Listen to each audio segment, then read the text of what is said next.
ആദ്യം എന്ത് ചെയ്യാം, ഇതിലൊന്ന് മാർക്ക് ചെയ്ത് കൊടുക്കണം. കറക്റ്റ് പോയിന്റിൽ തന്നെ ഹോൾ ഇടാൻ ശ്രദ്ധിക്കാം. നിങ്ങൾ നോക്കിയാൽ തന്നെ കാണാൻ പറ്റും ഇത് എത്രത്തോളം പെർഫെക്റ്റ് ആയിട്ട് കിട്ടിയിട്ടുണ്ട്. അപ്പോൾ എങ്ങനെയുണ്ട് നമ്മുടെ പെഗ് ബോർഡ്?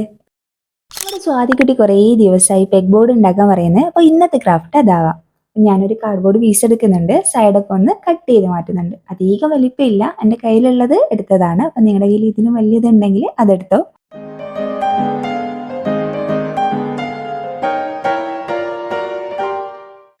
അപ്പോൾ നമുക്ക് ആദ്യം എന്ത് ചെയ്യാം, ഇതിലൊന്ന് മാർക്ക് ചെയ്ത് കൊടുക്കണം. അപ്പോൾ ഞാൻ 2 സെൻറ്റിമീറ്റർ ഗ്യാപ്പിൽ ഇത് ഈ ഒരു സൈഡിൽ ഇതേപോലെ ഫുള്ളായിട്ട് മാർക്ക് ചെയ്തെടുക്കുന്നുണ്ട്. അതിൻ്റെ നേരെ ഓപ്പോസിറ്റ് സൈഡിലും അതേപോലെ തന്നെ ഒന്ന് മാർക്ക് ചെയ്തെടുക്കുക. 2 സെൻറ്റിമീറ്റർ ഗ്യാപ്പാണ് ഇട്ടത് കേട്ടോ. നമ്മൾ മാർക്ക് ചെയ്ത 2 ഡോട്ട് തമ്മിൽ കണക്ട് ചെയ്ത് ലൈൻസ് വരച്ചു കൊടുക്കുക. അതേപോലെ ഓപ്പോസിറ്റ് സെക്ഷനിലും ചെയ്ത് കൊടുക്കുക.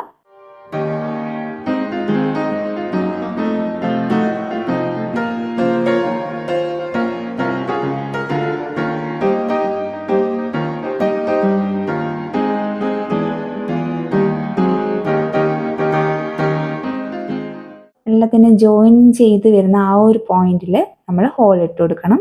അപ്പോൾ ഞാനിവിടെ ഹോൾ ഇടാൻ വേണ്ടിയിട്ട് പേപ്പർ കട്ടറാണ് യൂസ് ചെയ്തിരിക്കുന്നത്. അപ്പോൾ പേപ്പർ കട്ടർ വെച്ചിട്ട് ചെറുതായിട്ട് ഹോൾ ഇട്ട് കൊടുക്കുകയാണ് ചെയ്യുന്നത്. ഇതാണ് ഇതിൽ കുറച്ച് വലിയൊരു ടാസ്ക് എന്ന് പറയുന്നത്. നമ്മൾ എത്ര വലിയ ബോർഡാണോ എടുക്കുന്നത് അതിനനുസരിച്ചിട്ട് ഹോൾ ഇട്ട് എടുക്കാൻ കുറച്ചൊന്ന് ടൈം എടുക്കും. നിങ്ങളുടെ കയ്യിൽ കാർഡ് ബോർഡോ അല്ലെങ്കിൽ ഫോം ബോർഡോ അല്ലെങ്കിൽ വുഡിൻ്റെ പീസൊക്കെ ഉണ്ടെങ്കിൽ അതെടുക്കുക. അപ്പം നമുക്ക് ഹോൾ ചെയ്തെടുക്കാൻ ഏറ്റവും ബെറ്റർ കാർഡ്ബോർഡ് ആയിരിക്കും. അപ്പം കുറച്ച് കട്ടിയുള്ള കാർഡ്ബോർഡ് പീസ് എടുത്താൽ മതി. പിന്നെ തെർമോക്കോളിലും ചെയ്തെടുക്കാൻ പറ്റും, പക്ഷേ അതിൽ നമുക്ക് മാക്സിമം അധികം വെയിറ്റ് ഒന്നും വെക്കാൻ പറ്റില്ല. അപ്പോൾ ഹോൾ ഇട്ട് കഴിഞ്ഞാൽ നമുക്ക് എന്ത് ചെയ്യാം, ഇനി ഇതിനെ ഹോളൊന്ന് പെർഫെക്റ്റ് ആക്കി എടുക്കണ്ടേ. ഇതിപ്പോൾ ഒരുമാതിരി ഉണ്ട്. അപ്പോൾ ഇതിനൊന്ന് നല്ല നീറ്റാക്കി എടുക്കാൻ വേണ്ടിയിട്ട് ഒന്നുകിൽ ഇതേപോലെ എന്തെങ്കിലും സ്റ്റിക്ക് വെച്ചിട്ട് ഒന്നും കൂടി ആ ഹോളൊന്ന് ഇതേപോലെ ഒന്ന് സെറ്റ് ചെയ്ത് കൊടുക്കുക. അതല്ലെങ്കിൽ നമുക്ക് നമ്മളെ പെയിൻറ്റിങ് ബ്രഷില്ലേ അത് വെച്ചിട്ട് ചെയ്തെടുക്കാൻ പറ്റും.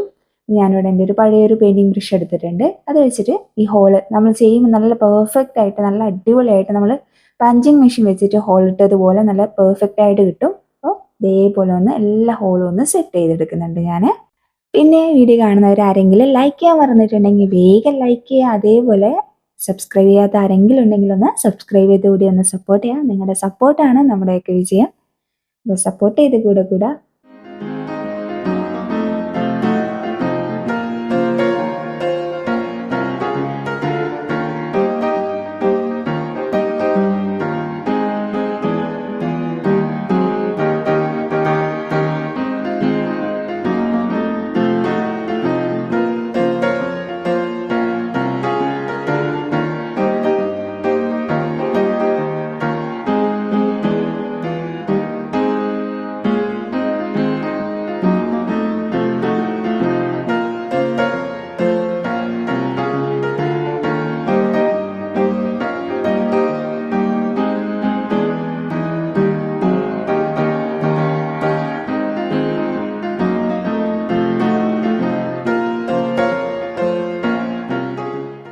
അപ്പോൾ എല്ലാം ഞാൻ ഹോളൊക്കെ സെറ്റ് ചെയ്തെടുത്തിട്ടുണ്ട്.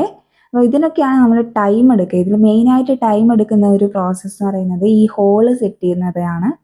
അപ്പോൾ അത് എപ്പോഴും നമ്മൾ മാർക്ക് ചെയ്തിട്ട് നല്ല കറക്റ്റായിട്ട് മാർക്ക് ചെയ്തിട്ട് കറക്റ്റ് പോയിന്റിൽ തന്നെ ഹോൾ ഇടാൻ ശ്രദ്ധിക്കുക. അപ്പോൾ ഇവിടെ ഞാൻ ചാർട്ട് പേപ്പർ വെച്ചിട്ട് ഇതിനൊന്ന് കവർ ചെയ്തെടുക്കുന്നുണ്ട്. അപ്പം നമ്മൾ ഹോളൊക്കെ കംപ്ലീറ്റ് ആയിട്ട് അടഞ്ഞു പോയിട്ടുണ്ടാവും. അത് കുഴപ്പമില്ല, നമ്മൾ ഇതൊന്ന് ചെരിച്ച് പിടിക്കുമ്പോൾ നമുക്ക് ഹോളൊക്കെ കറക്റ്റ് പൊസിഷൻ കാണാൻ പറ്റും. അതിനനുസരിച്ച് നമ്മളെ ബ്രഷ് എടുത്തിട്ട് ഇതേപോലെ ഹോളൊന്ന് സെറ്റ് ചെയ്തെടുത്താൽ മതി. അതിന് കുറച്ച് ടൈം എടുക്കുന്നേ ഉള്ളൂ.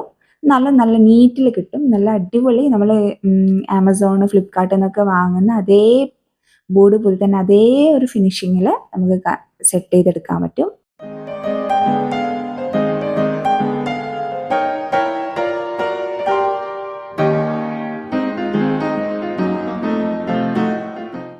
ഇത് നിങ്ങൾ നോക്കിയാൽ തന്നെ കാണാൻ പറ്റും ഇത് എത്രത്തോളം പെർഫെക്റ്റ് ആയിട്ട് കിട്ടിയിട്ടുണ്ട് എന്നുള്ളത്. ഇനി നമുക്ക് എന്ത് ചെയ്യാം, ഇത് വലിയ ബോർഡൊന്നല്ല ഞാനിപ്പോൾ സെറ്റ് ചെയ്തത്, എൻ്റെ കയ്യിലുള്ള കാർഡ് ബോർഡ് യൂസ് വെച്ചിട്ട് ചെയ്തതാണ് കേട്ടോ. നിങ്ങൾ ചെയ്യുമ്പോൾ കുറച്ചും കൂടി വലിയത് എടുത്താൽ മതി. നിങ്ങൾക്ക് ഒരു ഐഡിയ കിട്ടാൻ വേണ്ടിയിട്ടാണ് ഞാനിത് പോസ്റ്റ് ചെയ്യുന്നത്. ഇനി നമുക്കിതിലേക്ക് വേണ്ട കുറച്ച് നമ്മൾ ഹാങ് ചെയ്യാൻ വേണ്ട വയറും കാര്യങ്ങളൊക്കെ ഒന്ന് സെറ്റ് ചെയ്യണം. അപ്പോൾ ഞാൻ ജസ്റ്റ് ഇങ്ങനെ കുറച്ച് വയേഴ്സ്, നല്ല കട്ടിയുള്ള വയേഴ്സ് ഉണ്ട് അതെടുക്കുക, നല്ല സ്ട്രോങ് ആയിട്ടുള്ള വയേഴ്സ് ഉണ്ട് അതെടുക്കുക. അപ്പോൾ അതൊന്ന് നമുക്ക് വേണ്ട രീതിയിൽ കട്ട് ചെയ്ത് സെറ്റ് ചെയ്തെടുക്കുക. അപ്പോൾ ഞാൻ ഹാങ് ചെയ്യാൻ പറ്റുന്ന തരത്തിൽ ബോക്സ് വെക്കാനുള്ളതായിട്ടും അല്ലാതെ ചെറിയ ചെറിയ സംഭവങ്ങൾ ഹാങ് ചെയ്യാനുള്ളതായിട്ടുള്ളതൊക്കെ ആയിട്ടുള്ള ഹൂക്കൊക്കെ ഇവിടെ സെറ്റ് ചെയ്തെടുത്തിട്ടുണ്ട്. ഇനി ഇതിൽ വെക്കാനുള്ള കുറച്ച് സാധനങ്ങൾ വേണമല്ലോ. ഇപ്പം ബോക്സ് കാര്യങ്ങളൊക്കെ വേണം. അപ്പം ഞാൻ കുറച്ചുകൂടെ സെറ്റ് ചെയ്തെടുത്തിട്ടുണ്ട്. പേപ്പർ വെച്ചിട്ടൊക്കെ കവർ ചെയ്തിട്ടൊക്കെ ഉണ്ട്. ഇതെല്ലാം വെക്കുന്നൊന്നുമില്ല, നോക്കാം. നമുക്ക് ഏതാണ് അതിന് മാച്ചായിട്ട് സെറ്റ് ചെയ്ത് വരുമ്പം കിട്ടുന്നത് അതൊക്കെ നമുക്ക് വെക്കാം. ഇനി ഇതൊന്ന് സെറ്റ് ചെയ്തെടുക്കണം. ഞാനിപ്പോൾ ചെയ്യുന്നത് ബാൽക്കണിയിൽ നിന്നാണ്. ഇവിടെ ഒരു ഡെമോ പോലെ ഞാൻ കാണിച്ചു തരാം.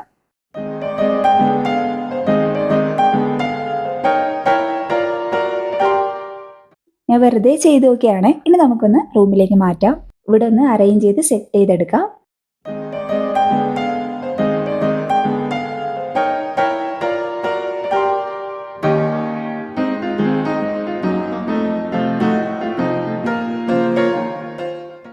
അപ്പോൾ എങ്ങനെയുണ്ട് നമ്മുടെ പെഗ് ബോർഡ്? അപ്പോൾ ഇഷ്ടമായാൽ ഫ്രണ്ട്സിനൊക്കെ ഒന്ന് ഷെയർ ചെയ്ത് കൊടുക്കുക. നിങ്ങളുടെ അഭിപ്രായങ്ങൾ കമൻറ്റ് ചെയ്യുക. സബ്സ്ക്രൈബ് ചെയ്യാത്തവരുണ്ടെങ്കിൽ സബ്സ്ക്രൈബ് ചെയ്തുകൂടി ഒന്ന് സപ്പോർട്ട് ചെയ്യുക. അപ്പോൾ പുതിയൊരു വീഡിയോ വരുന്നത് വരെ ബൈ.